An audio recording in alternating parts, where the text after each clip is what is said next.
relevante, y en este sentido planteaba en el texto que hay algunas propuestas de la literatura sobre el tema de los comunales que pueden ser particularmente útiles. En concreto, de la obra de Elinor Ostrom planteaba la utilidad de la diferencia entre los tres niveles de propiedad de los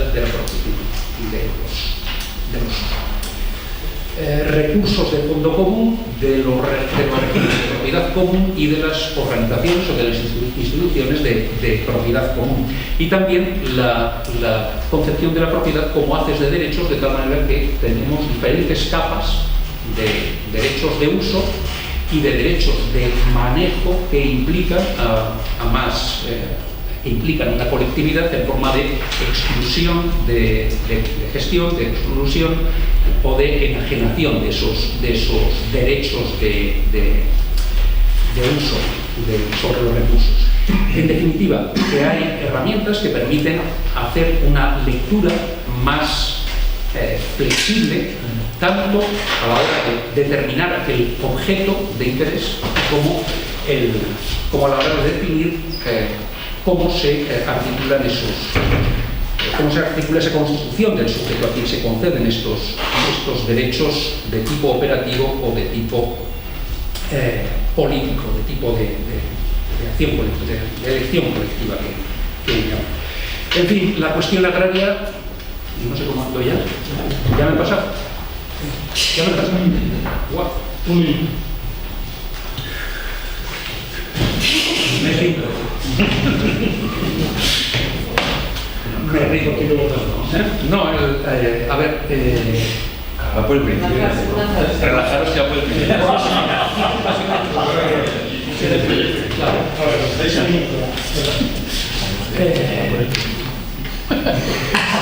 La cuestión agraria.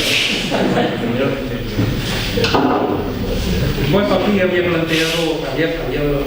planteado algunas ideas para responder a estas cuestiones sobre la cuestión agraria, en la que efectivamente hay una clara divisoria, o hay que establecer una clara distinción entre lo que se ha comentado ya por parte de Manolo y de Enrique, de la vieja cuestión agraria, la nueva cuestión agraria. Con la vieja cuestión agraria, los comunales obviamente tenían mucho que decir desde el punto de vista de un doble desarrollo, el de la traducción de unos viejos derechos, de los derechos de propiedad que venían del antiguo régimen a el nuevo escenario al que ya me he referido, y que hizo que derechos como todo lo que es la problemática con los señoríos pues se tradujesen, se jerarquizasen en un orden en el que determinados sujetos fueron reconocidos como propietarios y otros solamente como titulares de derechos de servidumbres. En definitiva, hay una operación política que tiene que ver con esto y que da lugar a ese proceso de acumulación con el que tiene que ver con el que se configura esta cuestión agraria. La segunda, la conocida administración y privatización, en definitiva la acumulación por la vía de la intervención del Estado a través de la desamortización, pero al mismo tiempo hay esos fenómenos de repartos, de parcelas, de tal manera que la constitución de la cuestión agraria a lo largo del siglo XIX parece que nos da las dos perspectivas, la de la acumulación por un lado y la de la asunción por la vía del reparto, de tal manera que coinciden en el periodo de la República con una doble alternativa de rescate y de reparto.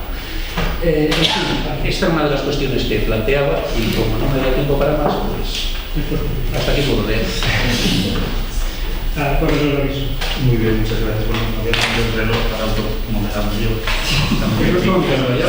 Y que no me pase lo similar. Bueno, yo lógicamente también empiezo agradeciendo la invitación, que en realidad es casi una invitación continuada, porque esto deriva de una invitación previa a un debate anterior por parte de Álvaro de Lisandro en el Congreso Último de Historia Agraria con Manolo y a mí, y en realidad esto es un poco una continuación de esa reflexión, ¿no? Bueno, sobre el papel de la historia ambiental en la historia agraria de los últimos años. Yo partía parto en el texto de la pregunta sobre si se había concretado o no un desideratum que estaba en un texto inicial, en uno de los textos fundacionales de la historia ambiental en España, el texto de introducción a un número especial de ayer, del año 93, de Joan Martín Zalieri y Manuel González de Molina, en el que decían que uno de los objetivos de la historia ambiental no podía ser constituirse en su disciplina, sino lo que ellos llamaban ecologizar el discurso historiográfico, es decir, incorporar las cuestiones ambientales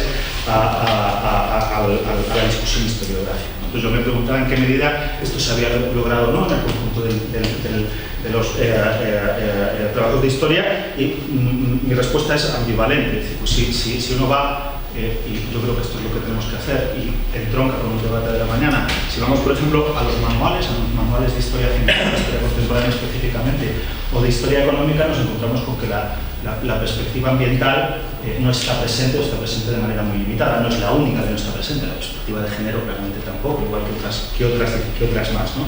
Yo solamente he encontrado dos excepciones, uno en la historia económica, el manual que coordina el criterio, y en la historia general, el volumen de historia contemporánea de la Global History de Cambridge, editado por Kenneth Pomeranz y John McNeill, aunque en ese volumen el capítulo de historia agraria que está escrito por Giovanni Federico es la interpretación canónica de la industrialización de la agricultura, así que incluso en este sentido es matizable.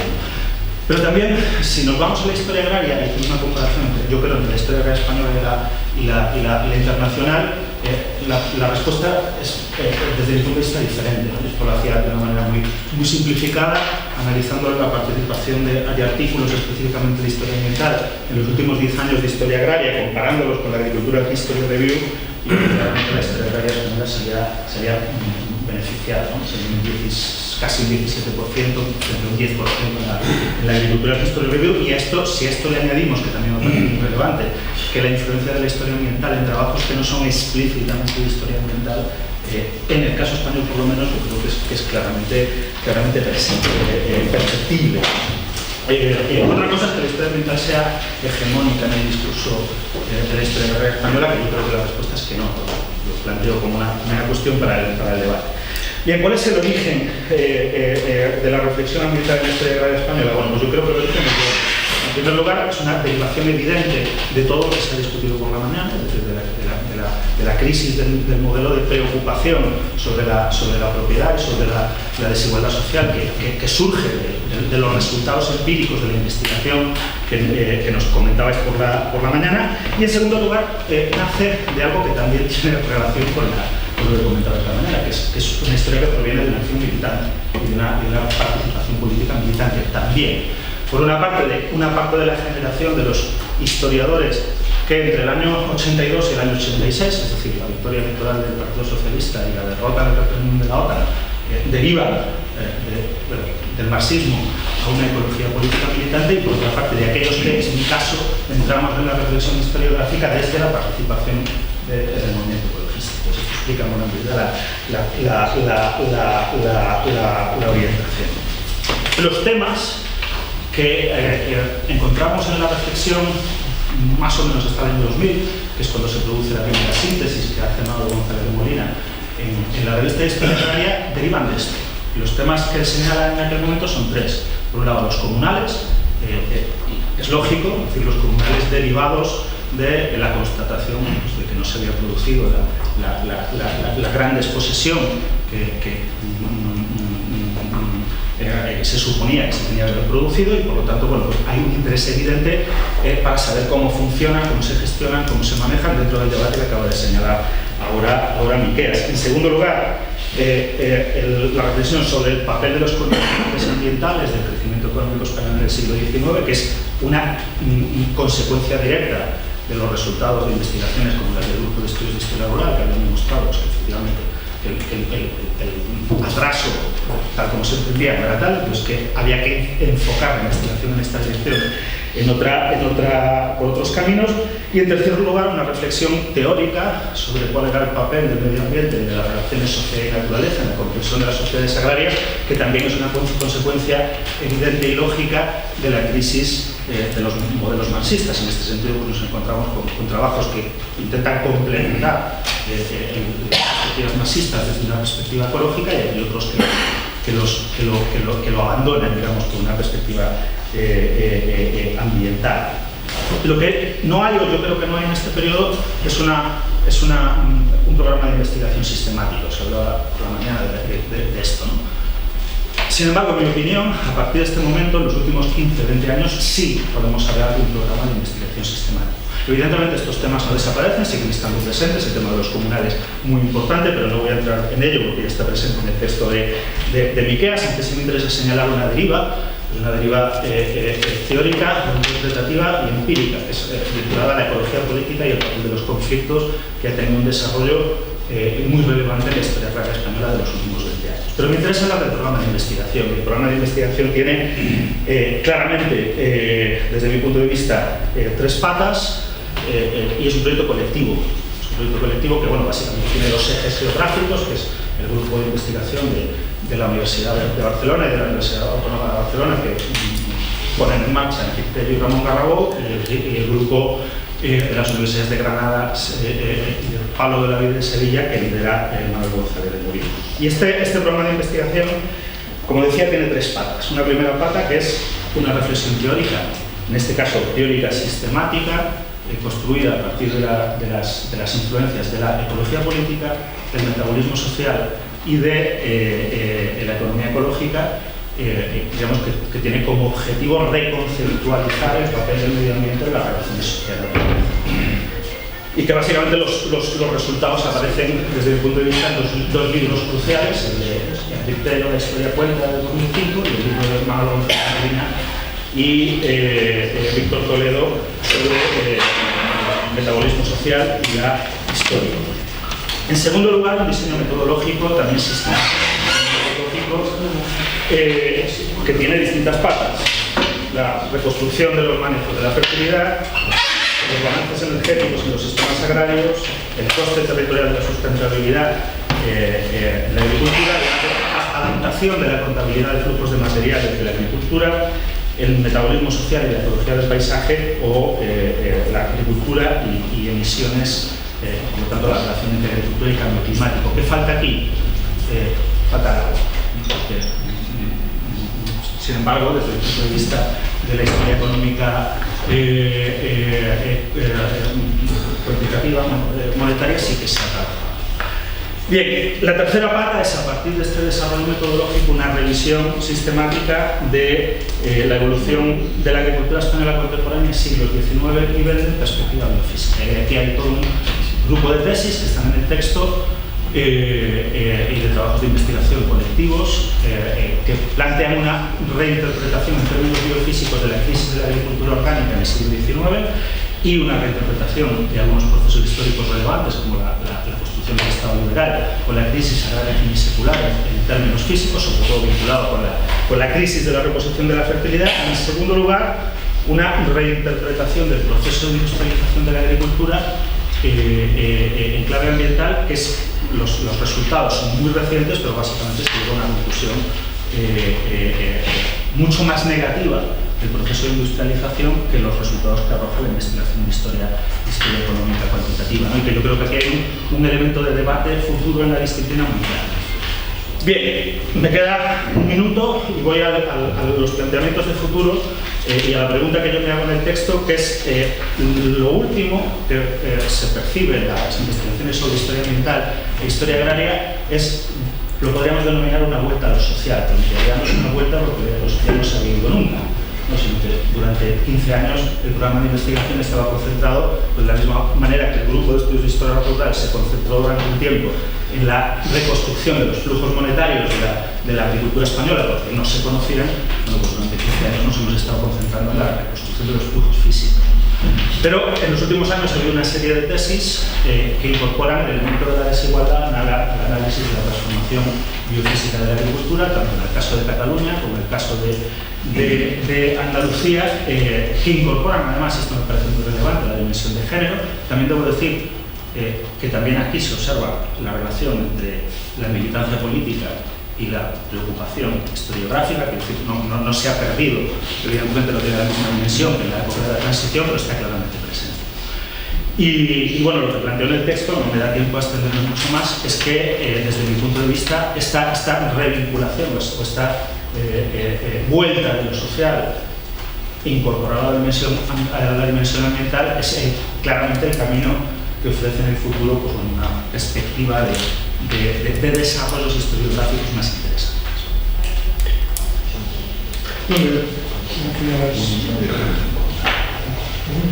Cambio de turno ahora.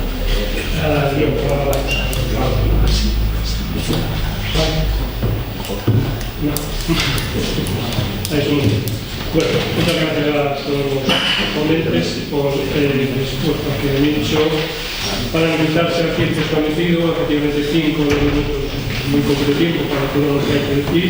Hemos visto a través de estas intervenciones de algún modo una constatación de aquello que Padua decía esta mañana, del éxito de la historiografía agraria en España en los últimos 40-50 años, ¿no? La diversidad de cuestiones planteadas, a la evolución de la producción historiográfica y una serie de coincidencias y o divergencias que han aparecido a lo largo de estos años, incluso también los nuevos aludotardinos, los nuevos paradigmas. Recogiendo especialmente la cuestión sobre la dicotomía entre vieja y nueva cuestión agraria y todo lo que ella supone todo lo que ello cree.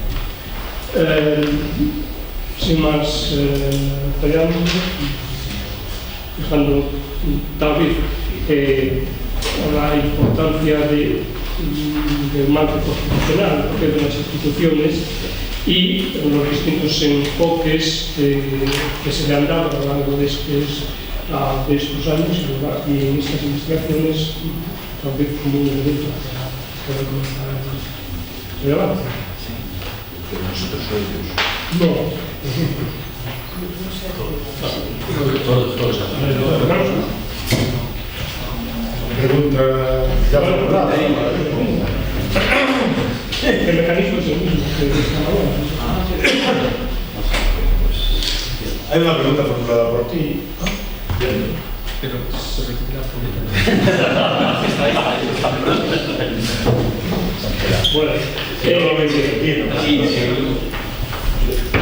en todas las intervenciones se ha aludido, por lo menos en las intervenciones escritas, a el papel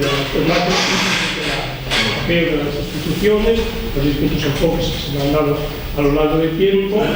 Bueno, cuál ha sido más o menos la incidencia que han tenido esos distintos enfoques en la evolución de la historiografía. Bueno, yo creo que voy a repetir los dos periodos estos que he señalado en mi intervención. No sería el siglo XIX hasta el siglo XX, que creo que hay una problemática institucional muy centrada en la propiedad, y luego después de la guerra civil, que yo creo que lo institucional va más hacia las políticas agrarias específicas, ¿no? De precios, que tienen que ver más con la producción que con las estructuras institucionales y con los derechos de propiedad. Esa es la selección que yo tengo. Una cosa que se puede añadir, que no me ha dado tiempo de comentar antes, es el marco teórico en el que se analiza el problema institucional. Sobre todo para el primer periodo, siglo XIX y primer tercio del siglo XX, yo creo que es un marco muy abierto. Una cosa a resaltar probablemente desde la historia económica sería el escaso éxito que ha tenido la nueva economía institucional en el análisis de la historia agraria. Está el libro de Simpson y Carmona, pero eso no es más. Todo lo demás es un poco como lo que contaba Sequeras con el debate entre la tragedia de los comunales y Ostro, ¿no? Yo creo que hay un sesgo claro, probablemente positivo en este caso, de una visión institucional mucho más abierta sin las restricciones de la nueva economía institucional. Aquí hubo un debate también frente al libro de Simpson y Carmona que pasó bastante desapercibido, una crítica muy dura por parte de Jesús Izquierdo y de Pablo León a los planteamientos neoinstitucionalistas de ese libro, pero el debate tampoco se hizo extensivo al resto de la comunidad. Entonces yo creo que yo no lo digo en sentido negativo ni mucho menos, creo que esta visión institucional abierta en el que caben muchos aspectos, bueno, es también una parte en el haber, ¿no?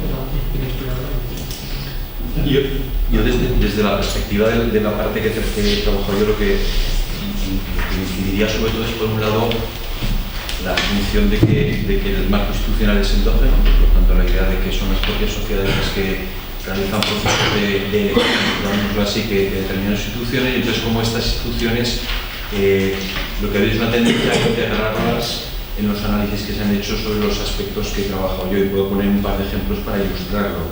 En el caso, por ejemplo, del comercio exterior, desde la perspectiva, pongo el caso de España, ¿no? Desde la perspectiva, bueno, de España y del conjunto del continente europeo, se ha pasado de analizar por ejemplo, los virajes proteccionistas de finales del siglo XIX en un contexto nuevo en el cual se entiende que hay una economía política detrás de estas tomas de decisiones y que decisiones aparentemente irracionales o contrarias al progreso económico respondían realmente a determinadas configuraciones de las sociedades, ¿no? Por lo tanto, eran resultado de estas configuraciones sociales.